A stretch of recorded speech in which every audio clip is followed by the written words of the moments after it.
How to duplicate apps on Samsung phone. Hi guys, welcome to our channel. Let's begin.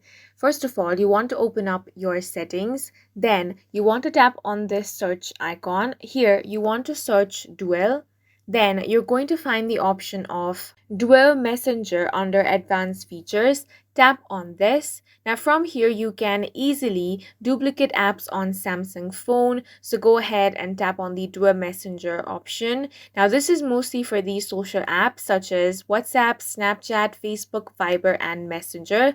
So, these are the applications that you can duplicate. What you want to do is simply toggle on the option. Then you will find this pop up. Here, it's going to ask you if you want to install a second copy of this app. Go ahead and tap on the install option.